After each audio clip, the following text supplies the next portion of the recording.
Welcome back to Houzz TV Live. I'm Rick Spence, and with me today is Kirby Foster Hurd with Kirby Designs out of Oklahoma City, doing amazing, beautiful work. And fairly new to the Houzz. You've been on a couple of years, sort of building your following, which is great.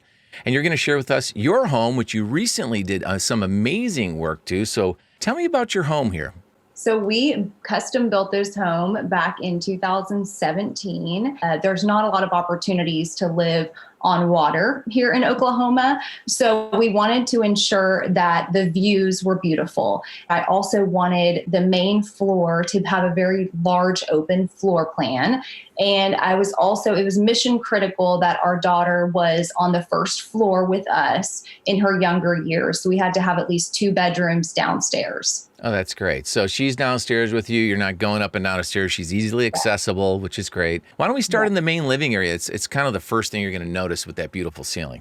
That's exactly right. The first thing I knew I was absolutely going to do was have this dark, dramatic ceiling. And I knew that initially black would just be a little bit too harsh, so I didn't want to go that extreme, but I did want to pick something in the charcoal family, something that with these 12-foot ceilings, it didn't make this large open space feel almost too large. Wanted something that really kept it warm and inviting.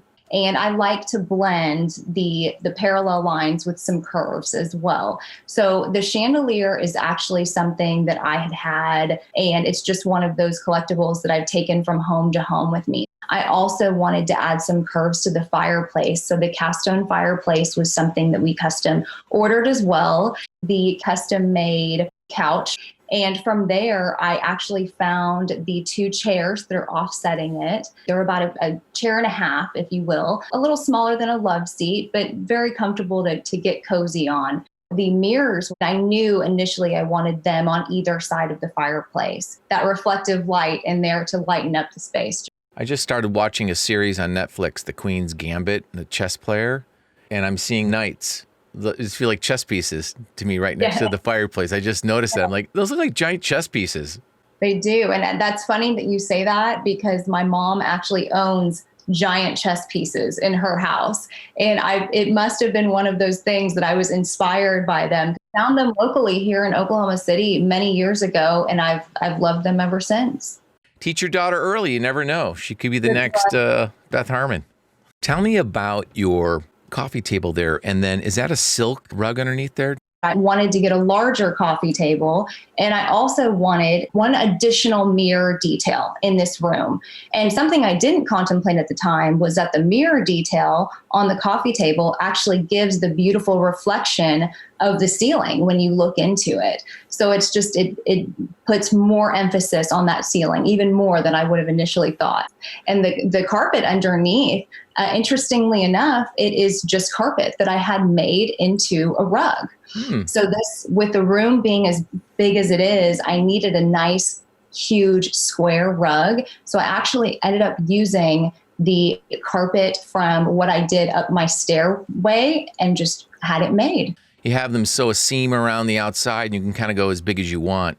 Exactly right. Yes. Which is great. And that's a little tougher, probably, I guess. You can beat that up and not worry about it. What is the color you went with in the space? So it's Benjamin Moore White Dove. It's warm. It has nice warm undertones to it, so it's not a stark white. And we've seen that color pop up a few times during these episodes. It's a great color. It just works. It does. Let's go into the lovely kitchen. Tell me about the materials and what you wanted to go for here. So I knew I wanted something that just looked absolutely timeless in my kitchen. And I wanted to add some brass elements as well, but I didn't want to go crazy with the brass elements. I wanted it to really look timeless, but also be very functional. Tell me about your countertop in the kitchen. I had picked a quartz countertop originally with a tile backsplash. And at the very last minute, my granite fabricator called me and said, I know we quoted you a jumbo slab on this quartz, but they don't make it in a jumbo slab. So we're going to have to put a seam in the middle of your 10-foot island. So I went back to the drawing board and frantically searched, got my hands on this beautiful leathered granite from Nashville and had it immediately shipped here. And I'm so glad I did. But I did take a big risk with not seeing it in person first. So you didn't see it till it gets here. So it shows up, and then you're going to work with your fabricator. So what choice did you make with your fabricator to kind of, make it as custom as you could? So I picked all of my favorite parts of the slab as the backsplash, and then used maybe my lesser of the two favorites and made that the kitchen island. The faucet is really important in a kitchen because you're handling it non-stop, on, off, on, off. It has to have a good mechanism, good cartridge, good feel. What did you do for your faucet in here? So this was one of the brass elements. It's just a really nice Brizzo faucet, and I've loved it from the moment I got it. Tell me about your stools. I actually ordered these stools after seeing them on Houzz when I was shopping for a client. So I just got them this year, actually, and I love them. It's a nice swivel stool. The previous stools that I had did not swivel, so I just didn't feel like they were as inviting to perhaps when we can go back to having parties at our homes, actually have a conversation with somebody in the living room and just be able to just swivel on right around. Yeah, I like that too. I think that's great because otherwise you end up doing the little hop, the turning hop, right? So it's great to have that. How did you balance glass in the cabinetry with just solid fronts? I didn't want to add glass because for me, I'm just not one that keeps all of my plates and dishes super tidy. Knowing that I was going to have predominantly solid fronts, I added the antique mirror that you see at the very top of the cabinetry. If I look into the kitchen, the first thing I see are the enormous lights above the countertop. Those are significant. And I knew that with the ceiling detail that I had just offsetting it in the living room, I needed to create balance in the kitchen. I didn't want the living room to just swallow the kitchen whole. I wanted that to have a nice flow between the two, but not steal the spotlight from the ceiling either.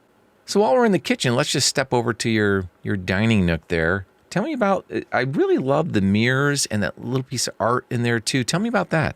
So the mirrors I have had for so many years, and I get asked about them all the time. I found them here at a store locally. What you see in the middle is actually old pieces of tin, and I found those at a really cool, funky antique store. The original plan for them was to put them in a ceiling in a previous home that I had, but I ended up loving them so much on the wall that I never ended up doing anything with them. And they fit perfectly. How great is that? So tell me a little bit more about the dining nook and what your approach was here. When we moved into this home, our daughter was only 2 at the time. So I wanted chairs that you could easily wipe down, but it didn't lose the dramatic effect that I had in the remainder of the home. I wanted it to flow. So I went with a table that is a concrete top, easily wipeable. That's been wonderful for her.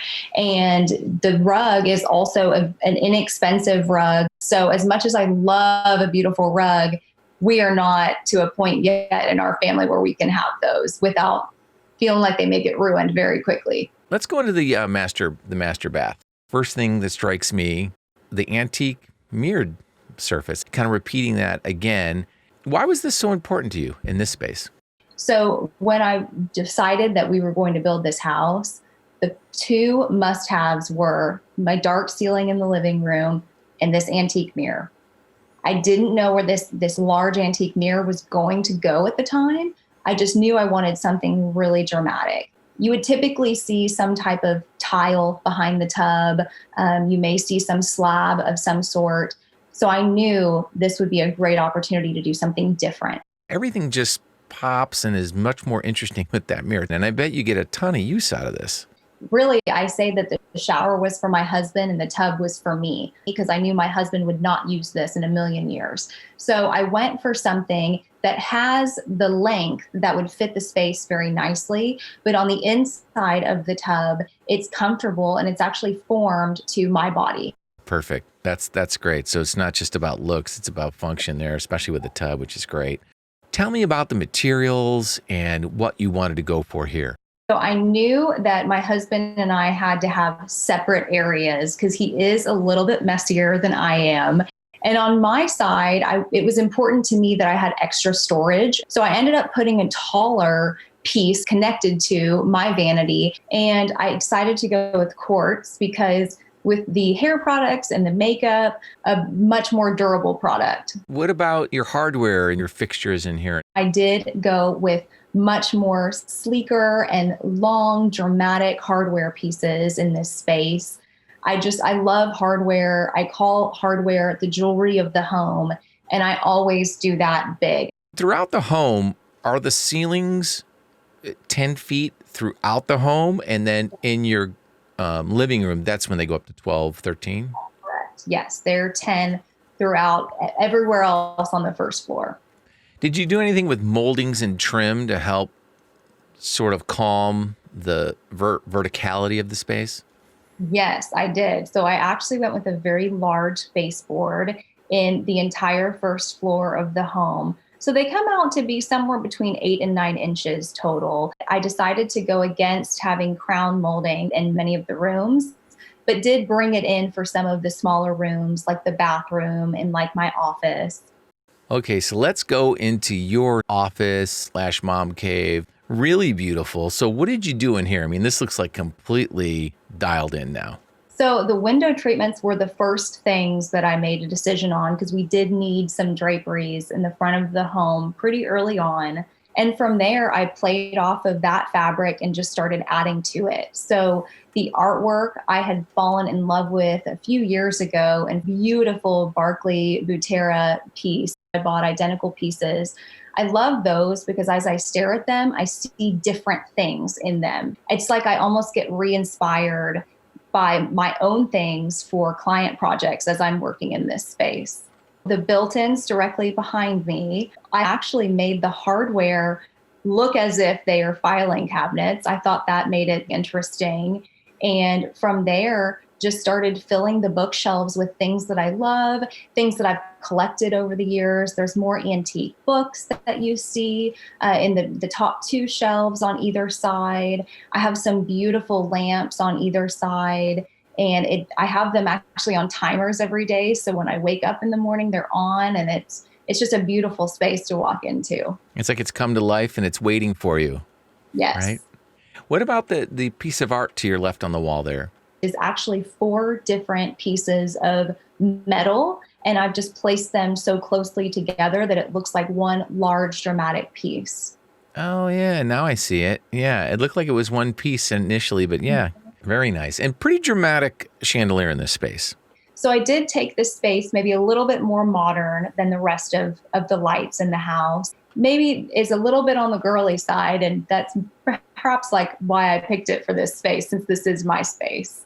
The chairs are like, you could have clients sitting there. This could also double as like a Scotch parlor with those chairs in there. Tell me about those chairs. So the chairs have this beautiful camel velvet finish to them.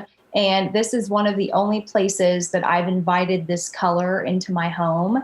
And I just loved it with the black and the white in this room. It's still very much a neutral in my mind, but it just worked in this space to give it a little bit of color. Throughout the home, it's neutral, right? You have a lot of neutral colors, and then you have some pops of brass and some other things. Tell me about your approach to color and how you've sort of embraced neutrals. So it's very interesting. For me personally, I love color, but I can't commit to color because I do tend to change like decor options up often. So I find myself playing in the entire home, and I'll be taking items from one room to the other. And my approach in design is just that I can just interchange things at a drop of a hat. And if I invite too much color to the situation, I might have a harder time doing that. But I do suggest that when you're doing color, if you love it, go for it. I mean, that's absolutely should be the rule. And it's funny, I actually have a friend of mine who tells me that it's really interesting that I don't do my own personal home in color because the way that I dress every day, I'm in black today, but I'm typically in a lot of color, and I just can't commit for the long haul, I guess. And it's a short-term commitment to color. That's exactly right. Okay. What are some other tips people can take away from your experience? So if you are in the process of building your own home, I think one thing to know right off the bat is things are going to go wrong. Your first answer is not going to be your last answer, and embrace that. I mean, the moment that I found out that my kitchen was not going to be the kitchen that I thought it was going to be, I had a moment of panic, but I also learned through that experience that there's normally a reason why these things are happening, and to absolutely embrace it, because there could be a better option out there. Go with the universe. Use your improv skills and move forward, right? Thank you so much for taking the time. This has been a delightful tour, really beautiful space. And I'm so excited for you and your family to get so many great years and build memories in the space. Looks like an absolutely great place to do it. Well, thank you so much. I appreciate the opportunity. All right. We'll be in touch, and I look forward to seeing more of your work. Thank you. I appreciate it, Rick. Okay. Take care. Bye-bye. Bye.